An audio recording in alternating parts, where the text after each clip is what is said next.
დაგვემატნენ პოლიტპატიმრები ხაზარაძე ჯაფარიძე და დღეს გიორგი ვაშაძე, ხო, დაგვემატებიან კიდევ, სავარაუდოდ ასე დგას საკითხი. როგორ ხედავთ აი ბოლო 24 საათს, ხა ჩვენ საუბრობთ გამოხატვის თავისუფლების მიმართულებით, დაგვიანოს ეს რაღაცა დრაკონული ცვლილება, ანტირეკორდი ბოლო 24 საათში შეიძლება ითქვას დავამყარეთ აი ამ ავტორიტარიზმის დამყარებაში. Olin, ხო, ან ვაბანკი, რა ვიცი, რომელი სიტყვაც უფრო მისაღებია და რომელიც შეიძლება უფრო შეესაბამებოდეს აი იმ ნაბიჯებს, რომელსაც ქართული ოცნება დგამს. მე ვფიქრობ, აქ მრჩევლები თუ ბიძინა ივანიშვილის რაღაცა აზრის მომკითხავი ადამიანები ეუბნებიან, რომ ახლა არის დრო იმისათვის საერთაშორისო დონეზე შექმნილიც, მათ შორის ბევრი კონტექსტი აქვს, ხო, იმას, რაც ახლა საქართველოში და მის გარეთ ხდება და აი ამ კონტექსტებში შეიძლება ჯობდეს აჩქარება, აქსელერატორზე უფრო მეტი ასე ვთქვათ ენერგიით დაჭერა, რომ ბოლომდე მიიყვანოს ის, რაც დაიწყო მან და ახლა სწორედ ამას უყურებთ, ანუ რას გულისხმობ, რაღაცნაირად უნდა ბიძინა ივანიშვილს რომ შექმნას ერთგვარი განცდა, რომ მის გარეშე საქართველოში არაფერი არ კეთდება, განსაკუთრებით აი ბაჩიაშვილის დაკავება, ხო, გაქცეული ასე ვთქვათ ბაჩიაშვილის შიგნი ამ პოლიტპატიმრების როგორც ახალგაზრდების, ისე პოლიტიკური ლიდერების დაკავება და თანაც ეს იმის ფონზე, როდესაც ამერიკის შეერთებული შტატებიდან რამდენიმე გზავნილი ჩამოვიდა მათთან, ხო? ამის ფონზე თითქოს უნდა დაანახოს ხალხს, რომ არაფერი მას არ აინტერესებს, შიგნით გულისხმობ აი საქართველოს შიგნით, ხოლო გარეთ აი ამ თანამეგობრობას, საერთაშორისო თანამეგობრობას უნდა აჩვენოს, რომ თუ ვინმეს რამე საქართველოსგან უნდა, მას უნდა ელაპარაკოს, იმიტომ რომ ერთადერთი ბატონი და გამგებელი ამ ქვეყანაში ის არის, იმიტომ რომ მან დაამარცხა პოლიტიკური პარტიები და თანაც ბჭყალებში ჩავსვა ამას, საერთოდ აი რას აკეთებს იცით, რომ თვალები უნდა რომ დახუჭონ საერთაშორისო თანამეგობრობამ იმ ფორმებზე, რა ფორმებითაც დაამარცხა. რატომ იცით, მე შეიძლება კავშირიც დავამყარო, მაგალითად იგივე მინსკში ამერიკის შეერთებული შტატების წარმომადგენლის ვიზიტის შემდეგ პოლიტპატიმრების გათავისუფლება ესეც სხვაგვარად გადმოთარგმნა ბიძინა ივანიშვილმა სათავისოდ და ერთგვარად შეიძლება საკუთარი თავის დააჯერა, რომ აი ამ მოცემულობაშიც კი ელაპარაკებიან ასე ვთქვათ ავტოკრატიულ რეჟიმებს და უნდა რომ სწორედ ეს ადგილი დაიკავოს, მანაც რომ მელაპარაკეთ მეც, მომეცით აღიარება და ნუ ამის მერე შეიძლება ყველა სხვა დანარჩენზე საუბარი, მათ შორის ვთქვათ პოლიტპატიმრებზე. ანუ საბოლოო ჯამში რომ შევკრათ ამ პოლიტპატიმრების დაგროვება, თანაც სხვადასხვა ძალიან ეკლექტურია, ხო, ეს პოლიტპატიმრები ქალები, პირველად საქართველოს ისტორიაში ამ სახის და ამ რაოდენობის პოლიტიკური ლიდერები, ამ წონის უფრო სწორად, ამ მასშტაბის პოლიტიკური ლიდერები, რომელთა ნაწილს სხვა საქმეშიც აქვს, ხო, წვლილი შეტანილი, მაგალითად ეკონომიკაში, ხო, ბატონი ბადრი და დღეს დაკავებული ადამიანები, ესენი მხოლოდ პოლიტიკოსები ხომ არ არიან, იგივე თქვათ მანამდე თავისუფალი მედიის შექმნაში თქვათ იგივე გვარამიასროლი და ასე შემდეგ. ანუ ძალიან ეკლექტურია და ეს არის ერთგვარად მაღალი თამასა, ვაჭრობის მაღალ დონეზე დაყენება, სავაჭროდ გამოსაყენებელი. ამის მერე აინტერესებს მას არჩევნებში ვინ შევა და ვინ არა. აქამდე უნდა მივიდეს, რომ ყველაზე მნიშვნელოვანი მისთვის არის აღიარების, უпростоრად ის რომ არ აღიარებულია. ის რომ მას არ ელაპარაკებიან და რიგ შემთხვევაში უფრო ხშირად წერილებში, რომელიც იგზავნება, მოიხსენიება არა ხელისუფლება, არამედ ქართულ ოცნებად, რაც დიპლომატიის ენაზე ცალსახად გულისხმობს, რომ მასთან მომავალში თანამშრომლობას არავინ აპირებს. ასევე ისიც, რომ დასავლეთს უნდა გადააბრალოს თავად ივანიშვილმა და ივანიშვილის გუნდის წევრებმა საქართველოსა და ევროპას შორის რაღაცა განხეთქილება, ესეც თავისთავად იმაზე მეტყველებს, ეს ხშირი საუბრები საქართველოსთან რაღაც ურთიერთობების, ასე ვთქვათ, გაყინვაზე, როგორც იყო თუ გნებავთ საგანმანათლებლო, გნებავთ ეკონომიკური და ზოგადად პოლიტიკური თვალსაზრისით, ესეც იმის მიმანიშნებელია, რომ ბიძინა ივანიშვილის კატეგორიის მმართველთან ვერ ხერხდება დემოკრატიის თანაარსებობა. ეს არის უბრალოდ მოცემულობა, აქ ამას კითხვის ნიშანიც კი არ ესმის, ხო, უბრალოდ სხვადასხვა მხარეა ეს. განიზიდავენ ერთმანეთს, ხო, როგორც ადამიანი, რომელიც საქართველოში კლავს დემოკრატიას, ის არის ზოგადად დემოკრატიის მტერი, ხო?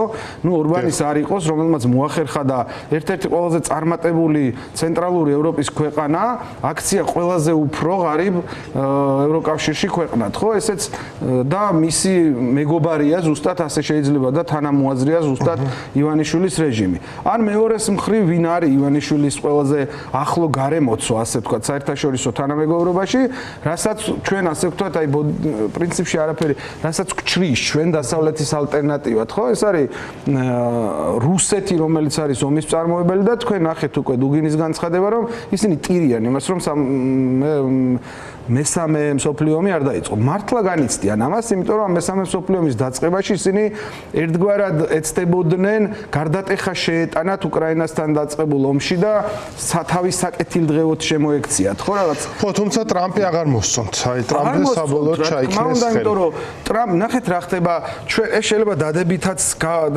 ამას დადებით და უარყოფითი მხარეც გქონდეს, მაგრამ ამ ირანის ომმა, ირანში აი ამ ოპერაციამ ომმა დაგვანახა ერთი რამ, რომ კაფიო დაჩვენა, რომ ამერიკისთვის რუსეთი არ არის საპირწონე, აღარ აღიქვამს, როგორ გითხრათ, მტრად და უпростоრად მისთვის მნიშვნელოვან მოპაექრეთ. ხო, მაგალითად გაგახსენებთ იგივე ტრამპის განცხადებას მედვედევთან მიმართებით, ხო, სრულიად აგდებული, შეიძლება ითქვას ჭყალებში ჩავსვათ უგნებავთ, ესეც ტექსტი, სადაც ტრამპმა ძალიან კარგად მიუჩინა თავისი ადგილი მედვედევს და ერთადერთი თქვათ რა დაშვებას დაუშვა, რომ აი იმიტომაც არისო პუტინი ბოსიო და არა შენო. ამიტომ აქ ძალიან კარგად გამოჩნდა სად არის რუსეთი, კაფიო ხდება ყველაფერი, აი პოლიტიკური მეცნიერების განათლებაც კი არ ჭირდება იმის დანახვაც, რაც ახლა ხდება. და ამ დროს ბიძინა ივანიშვილს უნდა რომ საქართველოს დატოვოს განუვითარებლობის, არაცივილიზებულობის, დამარცხებულობის, უპერსპექტივის არგანცდის მხარეს, ხო, სადაც არიან რუსები და ირანელი. ირანი ოღონდ არა იმ გაგებით, მე არ მიყვარს ხოლმე ირანის ასე გამოყენება, იმიტომ რომ ისტორიკოსი ვარ და მე ვიცი, რასაც წარმოადგენდა ადრე ირანი და ზოგადად ირანი როგორც ცივილიზაცია რაც არის. აქ არის საუბარი იმ მონათესავე სულზე, რომელიც ახლა ირანის რეჟიმი, რომელსაც ეს ავტორიტარული სტაბილურობა ადარდებთ და უნდათ რომ ეს დაიცვან, ხო, ამ შემთხვევაში. ეს არის. მოდი ჩვენს უშუალო პრობლემებს რო დავუბრუნოთ, ახლა ჩვენს ქვეყანაში რაც არის, აი გუშინ დელი დაპატიმრებების მერე თვით რა რომ რაღაც ახალი ტიპის ემოციური პლატფორმა შეიძლება გაჩნდეს იმისთვის, რომ ოპოზიციურმა პარტიებმა შეძლოთ გარეთ დარჩენილება ერთმანეთთან ლაპარაკი იმასთან დაკავშირებით როგორი არის სამოქმედო გეგმა. მათ შორის თვითმმართველობის არჩევნებთან დაკავშირებით. აი გიორგი სიორიძე იყო ხო თქვენამდე ლელოს წარმომადგენელი და ისიც ამაზე საუბრობდა, ხო? აი შემეძა გუშინ ხედავდი ძალიან ემოციური იყო ყველა გაგებით ეს კადრები ადამიანებს იჭერენ როგორც არაფერი უკვე რაც აი ჩვენ აღარაფერი აღარ გახდა უკვე. ხო? აი ამ პირობებში როგორ თვლით არის ეს ემოციური შესაძლებლობები, ემოციური ფორები გახსნილი?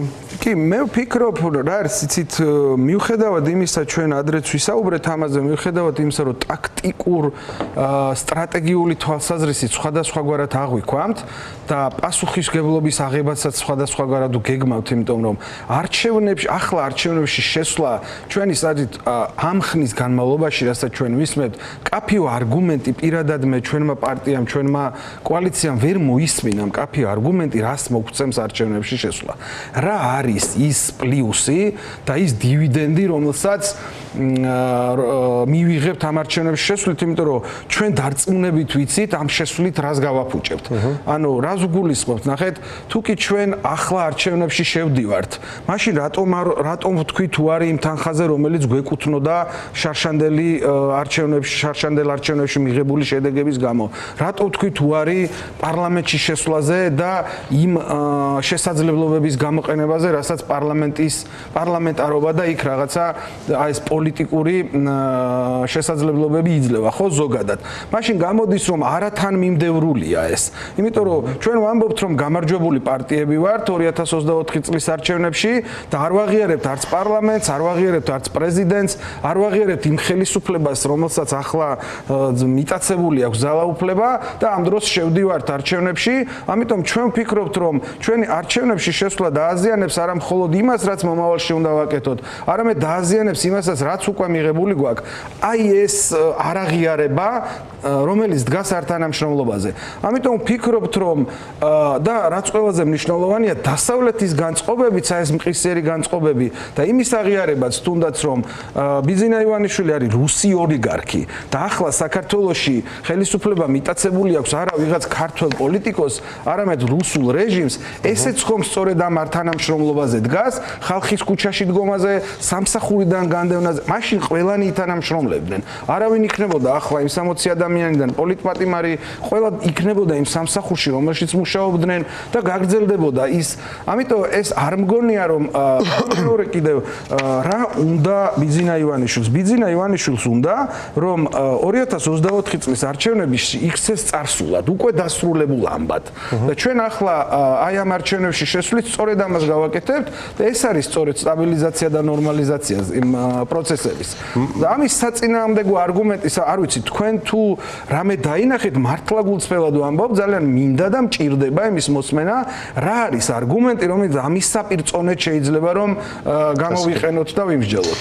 მესმის იმედი გაიმართება მასთან დაკავშირებით ინტერპარტიული მეტი ლაპარაკი, რაც ვინც ხართ გარეთ დარჩენილებ კიდევ ერთხელ ვანო წერეთელი იყო ჩვენთან ერთად სრულების კოალიციიდან წარმატებები ვანო.